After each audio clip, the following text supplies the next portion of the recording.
everyone, and welcome to the 6th instalment of our mini-series all about spinning the wool of different heritage breeds of sheep. And today the focus is going to be on the Shetland, a delightful little sheep from the far north of Scotland who are famous for their vigour and their vast array of differently named colour patterns.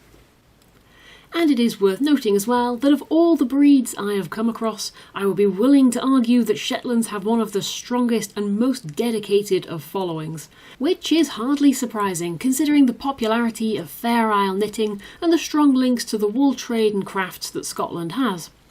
But to the sheep themselves. Shetlands are a small breed and they produce a fleece that's going to weigh around 1 to 2 kilograms for a full-grown adult, and this fleece can vary hugely in terms of its colour and its quality.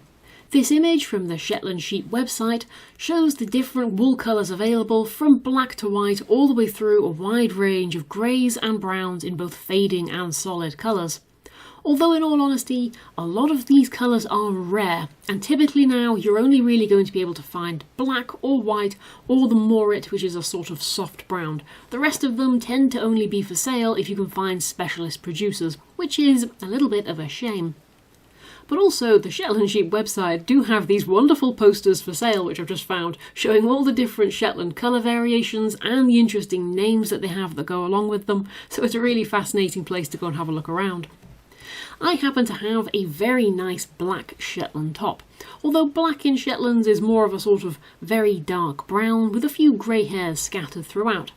And even straight out of the bag you can really feel that typical soft, fuzzy bounciness that Shetland wool is known for. Shetlands have variety in not only colour but also softness as well, and it can have a micron count anywhere between 10 and 60, which is a huge difference between the two. Comb top such as this typically has a micron count between 20 and 30, meaning it's not soft enough really for wearing close to the skin unless you're very tolerant of wool, but it does make absolutely perfect jumpers or socks or anything where you're likely to have an underlayer on underneath it. Also, while guard hairs and kemp are considered undesirable in Shetland wool, they do certainly crop up. This top does have a couple of kemp hairs throughout it, and even though these are relatively soft and fine compared to a lot of other kemp fibres, it's still kemp, and so it is still going to feel very scratchy up against skin. The staple length of a Shetland is typically between 2 and 4 inches, but as per usual, even this varies, and my top has a staple length mostly around the 3-inch mark, with the odd hair throughout it which is more like 5 or 6 inches. Lots of variety is certainly the theme with Shetland wool. But one thing that is a wonderful consistency is the crimp.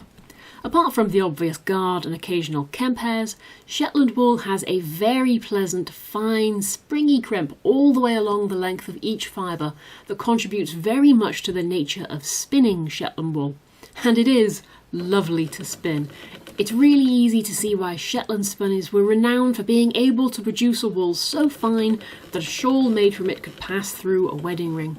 Shetland wool just seems to have the perfect balance between crimp and staple length, and it makes it very, very easy to control. It seems to always be in the right place to grab just the right next number of strands by it without ever seeming too eager and pulling out a big lump. And it also has this semi-short staple length, so it's really easy to make adjustments to thickness of your strands as you go along.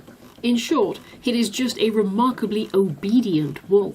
It's rarely going to feel like it's getting away from you, or like it's running too thin, for example, even when you're first starting out.